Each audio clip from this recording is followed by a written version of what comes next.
ಸುಮತಿಭಿರನುಮೇಜಂ ಶುಭ್ರಕಾಜಂ ಸಕಾಜಂ ಸುಖಮಜಮನಪಾಜಂ ಮುಕ್ತ್ಯುಪಾಜಂ ವಿಮಾಯಂ ದೃಹಜಮಹಮಮೇಜಂ ಧ್ಯೇಯಮಮ್ನಾಯಗೇಜಂ ಸದಜಮಸದಜೇಜಂ ಶ್ರೀಸಹಾಜಂ ಭಜೇಜಂ ಅಂಜನಾಸುನು ಸಾನ್ನಿಧ್ಯಾತ್ ವಿಜಯೇನ ವಿರಾಜಿತಂ ಅಜಿತ ಪ್ರೀತಿಜನಕಂ ಭಜೇಹಂ ವಿಜಯಧ್ವಜಂ ತಪಸ್ವಾಧ್ಯಾಯ ಶುಶ್ರೂಷಾ ಕೃಷ್ಣ ಪೂಜಾರತಂ ಮುನಿಂ ವಿಶ್ವೇಶಪಿಷ್ಟದಂ ವಂದೇ ಪರಿಮ್ರಾಟ್ ಚಕ್ರವರ್ತಿನಂ ಶ್ರೀ ಗುರುಭ್ಯೋ ನಮಃ ಹರಿ ಓಂ. ಜನ್ಮಾದ್ಯಸ್ಯ ಯತೋನ್ಮಯಾದಿತರತಶ್ಚಾರ್ಥೇಷ್ವಭಿಘ್ನಸ್ವರಾಟ್ ತೇನೇ ಬ್ರಹ್ಮ ಹೃದಯ ಆದಿ ಕವಯೇ ಮುಹ್ಯಂತಿ ಯಂ ಸೂರಜಃ ತೇಜೋ ವಾರಿಮೃತಾಂ ಯಥಾ ವಿನಿಮಯೋ ಯತ್ರ ತ್ರಿಸರ್ಗೋ ಮೃಷಾ ಧಾಮ್ನಾ ಸ್ವೇನ ಸದಾ ನಿರಸ್ತಕುಹಕಂ ಸತ್ಯಂ ಪರಂ ಧೀಮಹಿ. ಓಂ ಸ್ವಸ್ತ್ಯಸ್ತು ಸತಾಂ ಅಶೇಷ ಸನ್ಮಂಗಲಾನಿ ಭವಂತು. ಸಮ್ಯಕ್ ಶ್ಲೋಕೈಕ ಶ್ರವಣ ಪಠನ ಮಾತ್ರೇಣ ವಕ್ತುಶ್ಚ ಶ್ರೋತॄಣಾಂ ನಿಖಿಲ ಕರಿಕೃತ ಕಲ್ಮಷ ಅಪನೋದರ ಪಡುತರೆ. ಶ್ರೀಮದ್ಭಾಗವತೆ ಮಹಾಪುರಾಣೆ ತೃತೀಯ ಸ್ಕಂಧೆ ಅಷ್ಟಮಾಧ್ಯಾಯೇ ಅದ್ಯ ಕಥಾನುವಾದೇ ಸತಿ ಕಿಂಚಿತ್ ಪೂರ್ವಕಥಾನುವಾದಃ.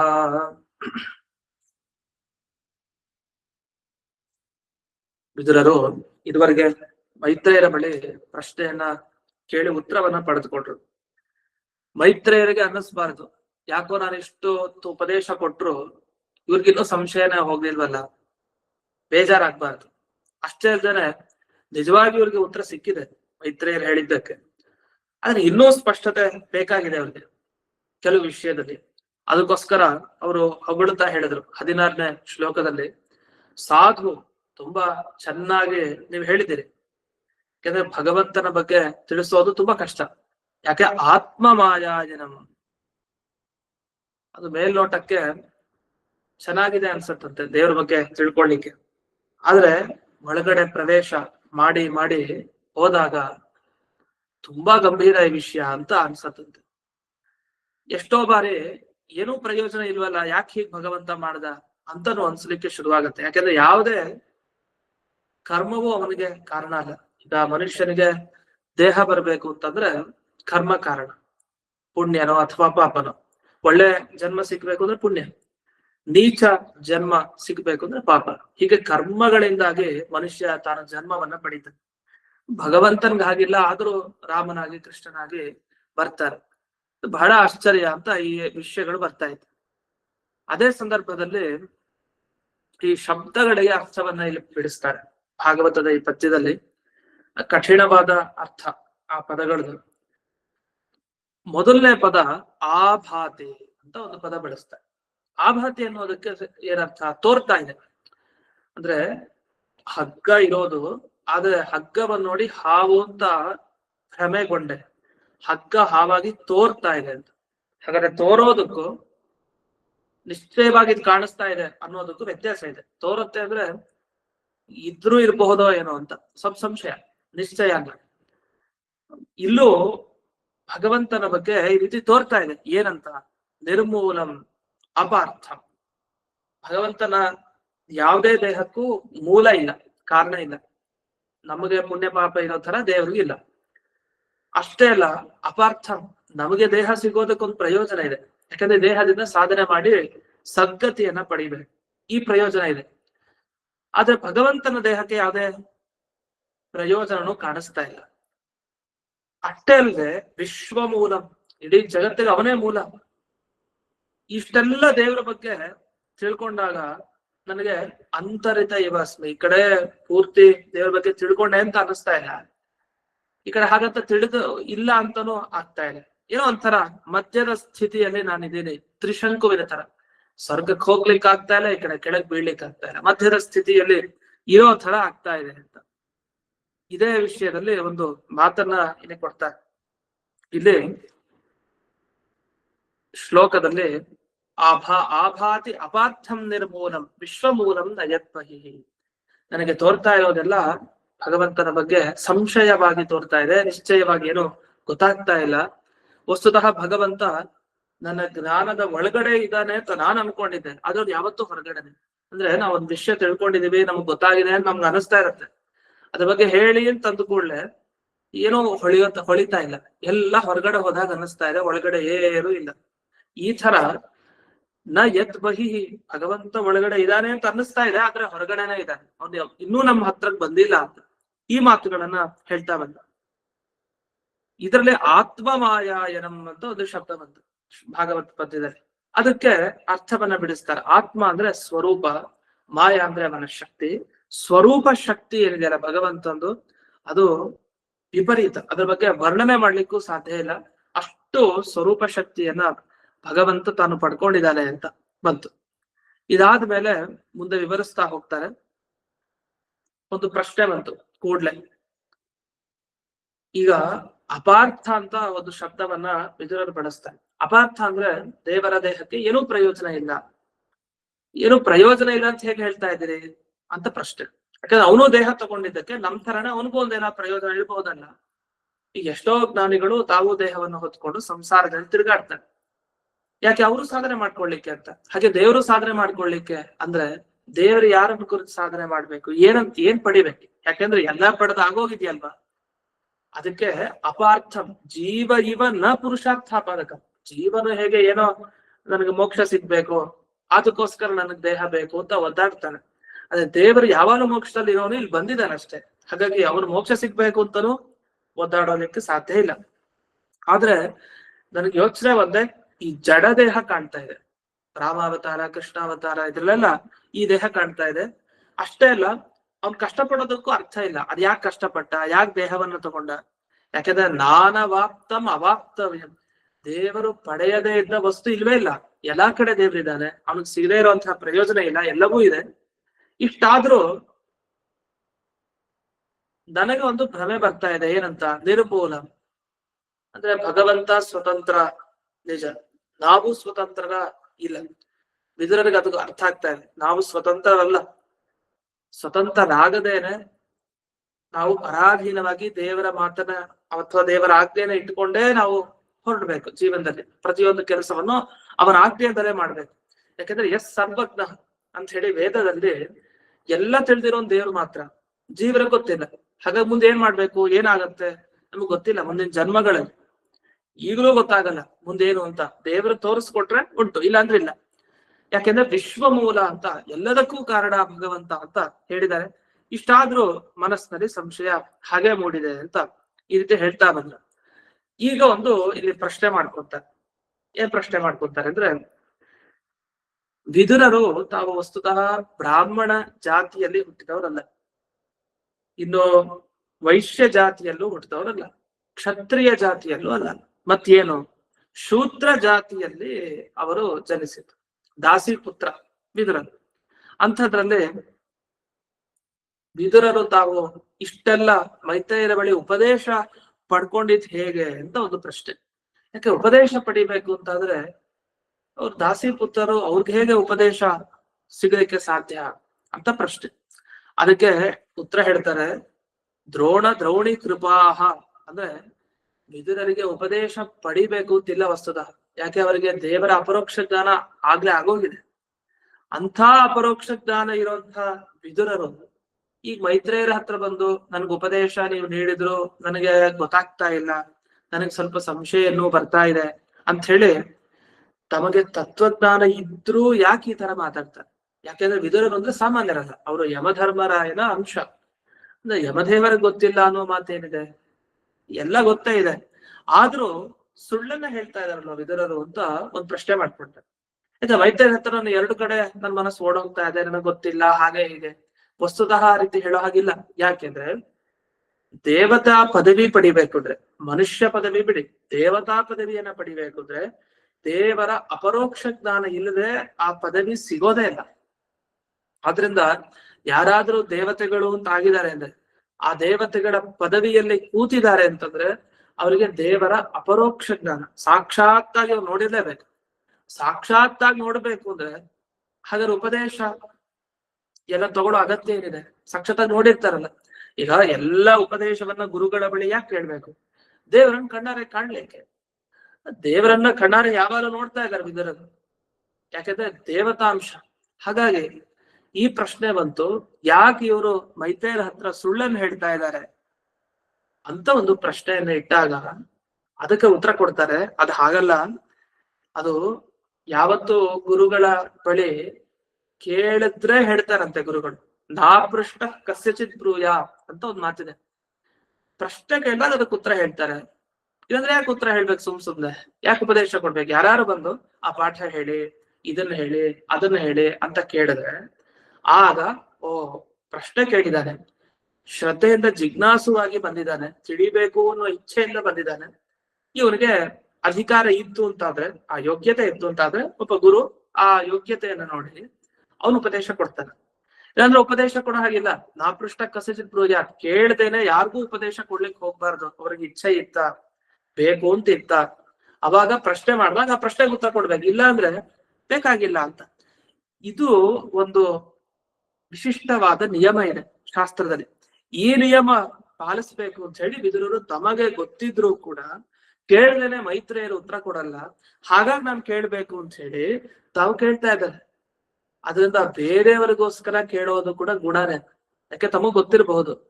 ಆದ್ರೂ ಪ್ರಶ್ನೆ ಮಾಡಿದ್ ಯಾಕೆ ಅಂದ್ರೆ ಬೇರೆಯವ್ರಿಗೋಸ್ಕರ. ಹಾಗಾಗಿ ಅವರ ಗುಣ ಸುಳ್ಳು ಅಂತ ಇರಬಹುದು, ನಿಜ ಸುಳ್ಳು ಅಂತ ಅನ್ಸುತ್ತೆ.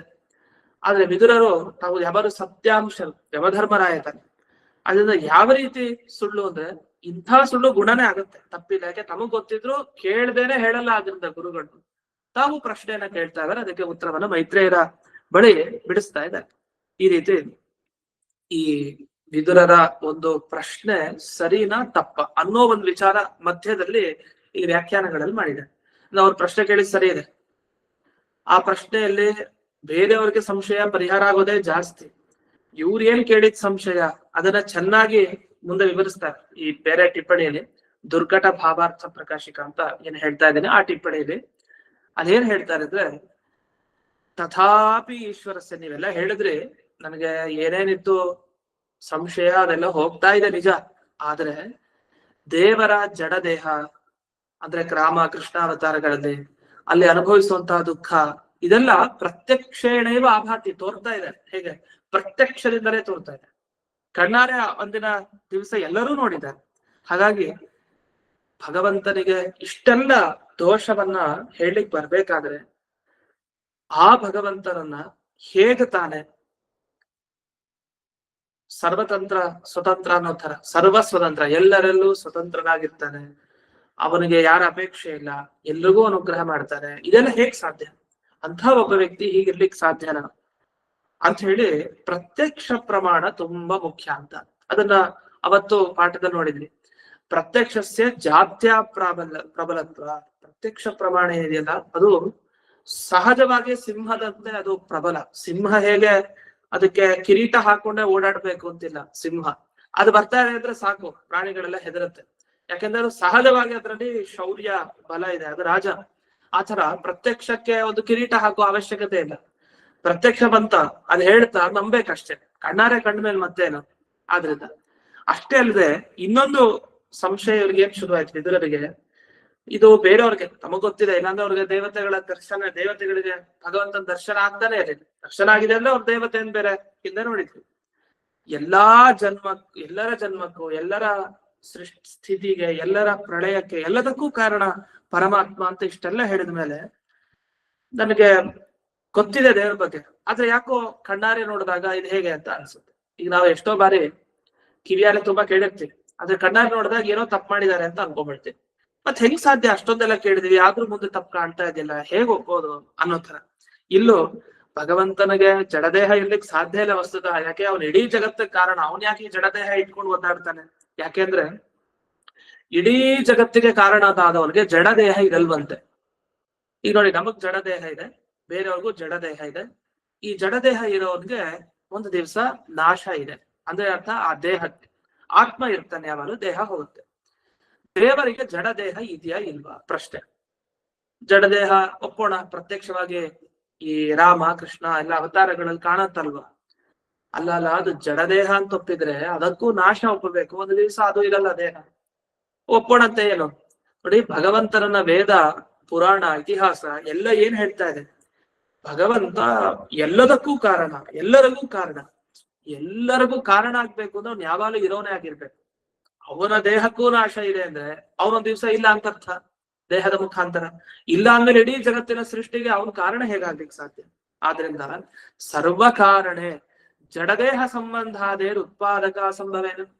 ಇಡೀ ಜಗತ್ತಿಗೆ ಕಾರಣನೇ ಆಗ್ಲಿಕ್ಕೆ ಸಾಧ್ಯ ಇಲ್ಲ ಜಡದೇಹವನ್ನ ಇಟ್ಕೊಂಡ್ರೆ. ಹಾಗಾಗಿ ಏನಾಯ್ತು ಅಂದ್ರೆ ದೇವರಿಗೆ ಜಡದೇಹ ಇಲ್ಲ ಅಂತ ಗೊತ್ತಿದೆ, ಆದ್ರೆ ಜಡದೇಹ ಕಣ್ಣಕ್ ಕಾಣಿಸ್ತಾ ಇದೆ. ಆದ್ರಿಂದ ನನಗೆ ಸಂಶಯ ಬರ್ತಾ ಇದೆ. ಮಧ್ಯಸ್ಥೋಸ್ಮಿ, ನನಗೆ ಮಧ್ಯಮ ದರ್ಜೆಯಲ್ಲಿ ನಾನಿದ್ದೀನಿ ಅಂತ ವಿದುರನ್ ಹೇಳ್ತಾರೆ. ಆಶ್ಚರ್ಯ, ಅವರೇ ಹೀಗೆ ಹೇಳ್ತಾರೆ ಅಂದ್ರೆ ಮಿಕ್ಕಿದವ್ರ ಕಥೆ. ಅಂದ್ರೆ ನಾನು ಉತ್ತಮ ಅಲ್ಲ, ತೀರಾ ಮಂದ ಅಲ್ಲ, ನಾನು ತುಂಬಾ ಬುದ್ಧಿವಂತ ಅಲ್ಲ, ತುಂಬಾ ಹಾಗಂತ ಪೆದ್ದ ಇದರಲ್ಲೂ ಗುಂಪದಲ್ಲೂ ನಾನು ಸೇರಲ್ಲ, ಪೆದ್ದರ ಗುಂಪದಲ್ಲಿ. ಹೊರತು ಮಧ್ಯಸ್ಥ, ನನ್ ಪೂರ್ತಿ ಗೊತ್ತಾಗ್ತಾ ಇಲ್ಲ, ಹಾಗಂತ ಗೊತ್ತಿಲ್ಲ ಅಂತ ಹೇಳಲ್ಲ. ಯಾಕಂದ್ರೆ ನೀವು ಉತ್ತರ ಕೊಟ್ಟಿದ್ದೀರಿ ನನ್ನ ಪ್ರಶ್ನೆಗೆ. ಇಷ್ಟನ್ನ ಹೇಳ್ತಾ ಬರ್ತಾರೆ. ಅದರಲ್ಲಿ ಒಂದಿಷ್ಟು ನಾವು ವಿಷಯಗಳನ್ನ ನೋಡಿದ್ವಿ. ಈ ಎರಡು ಅನ್ನೋದಕ್ಕೆ ಏನೇನು ಅರ್ಥ ಮಾಡ್ತಾರೆ ಅಂತ ಅದೆಲ್ಲ ನೋಡಾಯ್ತು.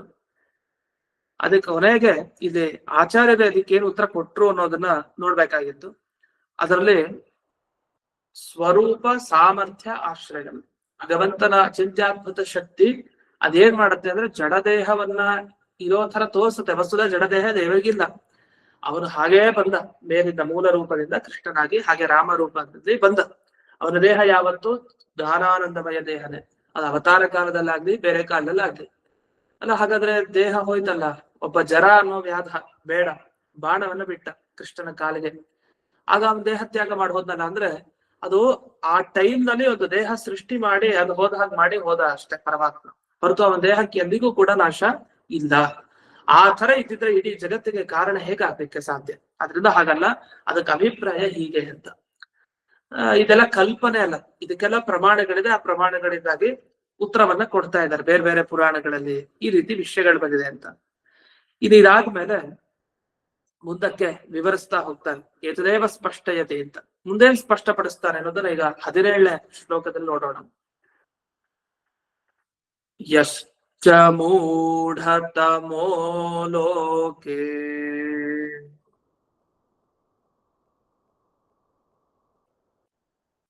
ಯಶ್ಚ ಬುದ್ಧೇ ಪರಂ ಗತಃ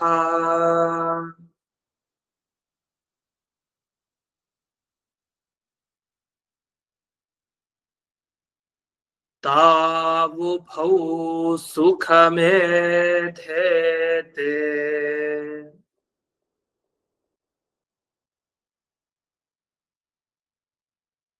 ಕ್ಲಿಶ್ಯತ್ಯಂತರಿತೋ ಜನಃ.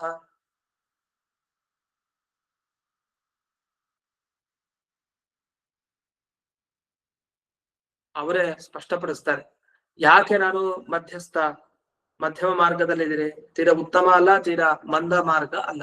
ಯಾಕೆಂದ್ರೆ ಆ ಸುಖವಾಗಿರೋರು ಇಬ್ರು ಜನರಂತೆ, ಮಧ್ಯದಲ್ಲಿರೋರು ಜಾಸ್ತಿ ಕಷ್ಟ ಅಂತ. ಇದು ಸಾಮಾನ್ಯವಾಗಿ ಮಾತಾಡ್ಕೊಳ್ತಾ ಇರ್ತೀವಿ. ಈ ಶ್ಲೋಕ ಬಹಳ ಮುಖ್ಯ. ಈ ಶ್ಲೋಕ ಅದೇ ಅರ್ಥವನ್ನು ಕೊಡೋದು, ಭಾಗವತಲ್ಲೇ ಬಂದಿರೋದು. ಇದು ನಮ್ಗೆ ಲೋಕದಲ್ಲಿ ಪ್ರಚಾರ ತುಂಬಾ. ಏನಂದ್ರೆ ಈಗ ದೇವ್ರ ಬಗ್ಗೆ ಏನೂ ಗೊತ್ತಿಲ್ಲ ಅಂತ ಇಟ್ಕೊಂಡು, ಅವ್ನಿಗೇನೂ ಗೊತ್ತಿಲ್ಲ, ಅವನು ಗೊತ್ತಿಲ್ಲ ಆರಾಮಾಗಿರ್ತಾನೆ. ಈಗ ಹೇಗೆ ಅಂದ್ರೆ ಏಕಾದಶಿ ಬಗ್ಗೆ ಅವ್ನಿಗೇನು ಗೊತ್ತೇ ಇಲ್ಲ, ಅವನ ಪಾಡಿಗೆ ಏಕಾದಶಿ ಆಗೇ ತಿಂತಾನೆ ಹೋಗ್ತಾನೆ, ಅವನಿಗೆ ಯೋಚನೆ ಇಲ್ಲ, ಏನೂ ಗೊತ್ತಿಲ್ಲದೆ ಇರೋನ್ಗೆ. ಇನ್ನು ತುಂಬಾ ಪಾರಂಗತ ಅಂತ ಇಟ್ಕೊಂಡೆ, ಅವ್ನಿಗೆ ಚೆನ್ನಾಗ್ ಗೊತ್ತಿದೆ ಏಕಾದಶಿ ಅಂದ್ರೆ ಎಷ್ಟು ಮಹಿಮೆ, ಅದಕ್ಕೆ ಅದು ಯಾಕೆ ಬಿಡಬಾರ್ದು, ಒಂದು ಕ್ಷಣವೂ ಕೂಡ ಒಂದು ನೀರ್ ತೊಟ್ಟು ಹೋಗ್ಬಾರ್ದು, ಎಲ್ಲ ಚೆನ್ನಾಗ್ ಗೊತ್ತಿದೆ ಶಾಸ್ತ್ರಾಧ್ಯಯನ ಮಾಡಿ. ಅವನಿಗೂ ಯೋಚನೆ ಇಲ್ಲ, ಯಾಕಂದ್ರೆ ಅವ್ನು ಖಂಡಿತ ಉಪವಾಸ ಮಾಡೇ ಮಾಡ್ತಾನೆ, ಅವ್ನು ಯೋಚಿಸೋದೇ ಇಲ್ಲ. ಗೊತ್ತಿಲ್ಲದೆ ಇರೋನು ಆರಾಮಾಗಿ ತಿಂತಾನೆ, ಚೆನ್ನಾಗ್ ಗೊತ್ತಿರೋನು ಚೆನ್ನಾಗ್ ಉಪವಾಸ ಮಾಡ್ತಾನೆ, ಅದಲ್ಲೇನಿಲ್ಲ. ಆದ್ರೆ ಈ ನಡುವೆ ಇರ್ತಾರಲ್ಲ ಮಧ್ಯದಲ್ಲಿ, ಈ ಕಡೆ ತುಂಬಾ ತಿಳ್ಕೊಂಡಿದ್ದಾರೆ ಅಂತಿಲ್ಲ, ಈ ಕಡೆ ಏನು ಗೊತ್ತಿಲ್ಲ ಅಂತಿಲ್ಲ, ಅರ್ಧಂಬರ್ಧ. ಅವಕಾಶ ಏನಾದ್ರು ಇದೆಯಾ ಬಿಡ್ಲಿಕ್ಕೆ ಅಥವಾ ತಿನ್ಲಿಕ್ಕೆ ಅವಕಾಶ ಉಂಟಾ? ಇದು ಸಾಮಾನ್ಯವಾಗಿ ವ್ರತದ ಬಗ್ಗೆ ಹೀಗೆ ಮಾತಾಡ್ತಾ ಇರ್ತೀವಿ ಸಾಮಾನ್ಯವಾಗಿ. ಅದೇ ರೀತಿ ಶಾಸ್ತ್ರದಲ್ಲೂ ಅಷ್ಟೇ. ಒಂದು ಶಾಸ್ತ್ರಕ್ಕೆ ಓದ್ಬೇಕು, ನಾನು ಓದ್ಬೇಕು ಅಂತ ಆಸೆ ಅಂತ ನುಗ್ಗಿದ್ಮೇಲೆ ಶುರುವಾಯ್ತು. ಈ ಕಡೆ ತೀರಾ ಅರ್ಥ ಆಗಲ್ಲ ಅಂತಿಲ್ಲ, ಅರ್ಥ ಆಗುತ್ತೆ, ಅದ್ರ ಪೂರ್ತಿ ಅರ್ಥ ಆಗ್ಬೇಕು. ಅರ್ಧಂಬರ್ಧ ಆದಾಗ ಏನಾಗುತ್ತೆ, ಈ ವ್ಯಕ್ತಿಗಳು ಜೀವನದಲ್ಲಿ ತುಂಬಾ ದುಃಖ ಪಡ್ತಾರೆ. ಪೂರ್ಣ ಸುಖ ಇಲ್ಲ, ಈ ಕಡೆ ಒಂದು ಆರಾಮಾಗಿರ್ಲಿಕ್ಕೆ ಆಗ್ತದೆ, ಮಧ್ಯದಲ್ಲಿ ಎಡವಟ್ಟೆ. ಹಾಗಾದ್ರೆ ನಡುವೆ ಸ್ಥಿತಿ ಯಾವತ್ತೂ ಮನುಷ್ಯನಿಗೆ ಬರಬಾರದು. ಒಂದಾ ಪೂರ್ತಿ ಆ ಕಡೆ, ಒಂದಾ ಪೂರ್ತಿ ಈ ಕಡೆ, ಮಧ್ಯದಲ್ಲಿ ಸಿಗಾಕೊಂಡು ಒದ್ದಾಡೋದು ಬೇಡ. ಈಗ ಏನಾಯ್ತು, ನಾನು ಆ ಸ್ಥಿತಿಲಿ ಇದ್ದೀನಿ ಅಂತ ವಿದುರರು ಹೇಳೋ ಮಾತು ಈ ಶ್ಲೋಕದ ಮುಖಾಂತರ. ದೇವರ ಅವತಾರದಲ್ಲಿ ಜಡದೇಹ ಒಪ್ಪೋಣ ಅಂದ್ರೆ ಒಪ್ಲಿಕ್ ಬರಲ್ಲ. ಯಾಕೆ ಏನಕ್ಕೆ ಜಡದೇಹ ಬೇಕು ದೇವ್ರಿಗೆ? ಅವನ ಪ್ರಯೋಜನ ಇದೆಯಾ? ಏನೂ ಇಲ್ಲ, ಅದಕ್ಕೆ ಕಾರಣನೂ ಇಲ್ಲ. ಬೇಡ ಜಡದೇಹ ಒಪ್ಪದೇ ಇರೋಣ ಅಂದ್ರೆ ಕಣ್ಣು ಕಾಣಿಸ್ತಾ ಇರೋದನ್ನ ಹೇಗ್ ಬಿಡೋದು? ಕಣ್ಣಾರೆ ಕಾಣ್ತಾ ಇದ್ದೀರ ಅವ್ನು ಜಡದೇಹ ಇರೋದು. ಕೈಯಲ್ಲೇ ಅವನ್ ದುಡ್ಡನ್ನ ಇಟ್ಕೊಂಡಿದ್ದಾನೆ, ಕದ್ದಿದ ಇವನು ಅಂತ ಯಾರೋ ಬಂದು ಹೇಳ್ದ. ದುಡ್ಡು ಇಟ್ಕೊಂಡಿದ್ದಾನಲ್ಲ ಅವ್ನು ಒಳ್ಳೆಯವನು ಅಂತ ಎಲ್ಲಾ ಕಡೆ ಪ್ರಚಾರ ಇದೆ. ಆದ್ರೆ ಸಿಗಾಕೊಳ್ಳುವಂತ ಸಂದರ್ಭದಲ್ಲಿ ಕೈಯಲ್ಲಿ ದುಡ್ಡಿದೆ ಇದ್ದಾಗ ಇವನೇ ಕಳ್ಳ ಅಂತ ತೀರ್ಮಾನಕ್ಕೆ ಬಂದ. ಆದ್ರೆ ಮನಸ್ಸು ಒಪ್ತಾ ಇಲ್ಲ, ಅವ್ನ್ ಒಳ್ಳೆಯವನು ಗೊತ್ತಿದೆ, ಆದ್ರೆ ಕಣ್ಣಾರೆ ಕಾಣ್ತಾ ಇದೆ. ಏನ್ ಮಾಡು? ಅವ್ನ್ ಕಳ್ಳ ಅಂತ ಹೇಳ್ಬೇಕು, ಆದ್ರೆ ಹೇಳಿದ್ರೆ ಮನಸ್ಸಿಗೆ ವಿರೋಧ ಬರುತ್ತೆ, ತಪ್ಪಾಗತ್ತೆ. ಯಾಕೆ ಗೊತ್ತಿದೆ ಅವ್ನ್ ಮಾಡಿಲ್ಲ, ಆದ್ರೆ ಸಿಗಾಕೊಂಡಿದೆ. ಆತರ ದೇವರ ವಿಷಯದಲ್ಲಿ ಜಡದೇಹ ಇಲ್ಲ, ಅದು ಗೊತ್ತಿದೆ, ಇಡೀ ಜಗತ್ತಿಗೊಂದು ಕಾರಣ, ಶಾಸ್ತ್ರ ಹೇಳ್ತಾ ಇದೆ. ಆದ್ರೆ ಕಣ್ಣಾರೆ ಮಾತ್ರ ಆ ದೇಹ ಕಾಣ್ತಾ ಇದೆ. ಏನ್ ಮಾಡೋದೀಗ? ಆದ್ರಿಂದ ನಾನು ಏನ್ ಹೇಳ್ಬೇಕಾಗಿ ಬರ್ತಾ ಇದೆ ಅಂದ್ರೆ, ನಾನು ದೇವರ ಬಗ್ಗೆ ಕಾಣುವಂತಹ ದೇಹ ಅದು ಭ್ರಮೆ. ಅಂದ್ರೆ ನಾನು ಕಾಣ್ತಾ ಇರೋ ದೇಹ ಜಡ ದೇಹ ಅನ್ಕೊಂಡ್ರೆ ಭ್ರಮೆ. ಅದು ಸರಿಯಾಗಿ ಚಿದಾನಂದಮಯ ದೇಹ ಅಂದ್ರೆ ತಪ್ಪಿಲ್ಲ. ಈಗ ವಿದುರರು ಕೃಷ್ಣನ್ ನೋಡಿದ್ದಾರೆ, ಕೃಷ್ಣನ್ ನೋಡಿದಾಗ ಅವ್ರಿಗೂ ಗೊತ್ತು ಆ ದೇಹ ಅದು ಜಡ ದೇಹ ತರ ಅವ್ರಿಗೆ ಅನ್ನಿಸ್ತಾ ಇದೆ.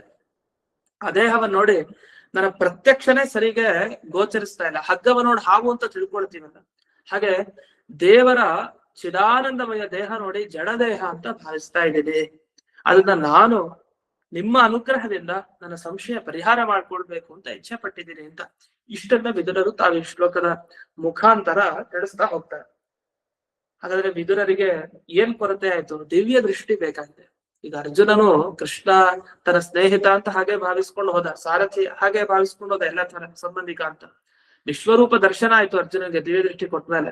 ಆಗ ಅರ್ಥ ಆಯ್ತು ಇದು ಜಡ ಅಲ್ಲ, ಇದು ಜ್ಞಾನಾನಂದಮಯ ಅಲೌಕಿಕ, ಇಂಥದ್ದನ್ನು ನೋಡ್ಲಿಕ್ಕೆ ಸಾಧ್ಯ ಇಲ್ಲ ಅಂತ. ಹಾಗೆ ವಿದುರರಿಗೆ ಯಾಕೋ ಇನ್ನೂ ಗೊಂದಲಕ್ಕೆ ಅವಕಾಶ ಉಂಟಾಗಿದೆ. ಆದ್ರೆ ವಸ್ತುತಃ ಅವ್ರಿಗೆ ಗೊತ್ತಿದೆ, ಬೇರೆಯವ್ರಿಗೋಸ್ಕರ ಪ್ರಶ್ನೆಗಳು ಮಾಡ್ತಾ ಇದ್ದಾರೆ ಅನ್ನೋ ತರ ಹಿಂದೆ ವಿವರಣೆ ಬಂತು. ಈಗ ಆ ಶ್ಲೋಕದ ಅರ್ಥವನ್ನ ನೋಡೋಣ. ಎಷ್ಟ ಮೂಢತಮೋ ಲೋಕೆ, ಯಾರು ಅತ್ಯಂತ ಮೂಢ, ಲೋಕದಲ್ಲಿ ಪ್ರಸಿದ್ಧ, ತುಂಬಾ ಪೆದ್ದವನು, ಅವನಿಗೆ ಸುಖ, ಅವನು ಯೋಚನೆ ಮಾಡಲ್ಲ, ಯಾವ್ದು ನಂಗದ್ ಗೊತ್ತೇ ಇಲ್ಲ, ಆರಾಮಾಗಿದ್ದೀನಿ ಅಂತ ಇರ್ತಾನೆ. ಎಷ್ಟ ಬುದ್ಧೇ ಪರಂಗತಃ, ಯಾರು ಬುದ್ಧಿಯ ಪರಾಕಾಷ್ಠತೆ ಅಂತಿರ್ತಾನೆ, ಆ ಪರಾಕಾಷ್ಠತೆಯನ್ನು ತಲುಪು ಬಿಟ್ಟಿದ್ದಾರೆ. ಒಂದು ಬುದ್ಧೇ ಪರಂಗತಃ, ಬುದ್ಧಿ ಆಚೆ ಹೋಗ್ಬಿಟ್ಟಿದ್ದಾನೆ, ತುಂಬಾ ಬುದ್ಧಿವಂತ ಅತಿ. ಇನ್ನೊಬ್ಬ ಅತಿ ಪೆದ್ದ ಮೂಢತಮಃ, ಒಬ್ಬ ಮೂಢತಮ ಮತ್ತೊಬ್ಬ ಬುದ್ಧೇ ಪರಂಗತಃ. ತಾವುಭೌ ಸುಖ ಮೇಧೇತೆ, ಇವರಿಬ್ಬರು ಸುಖವನ್ನ ಅನುಭವಿಸ್ತಾರೆ ಜೀವನದಲ್ಲಿ.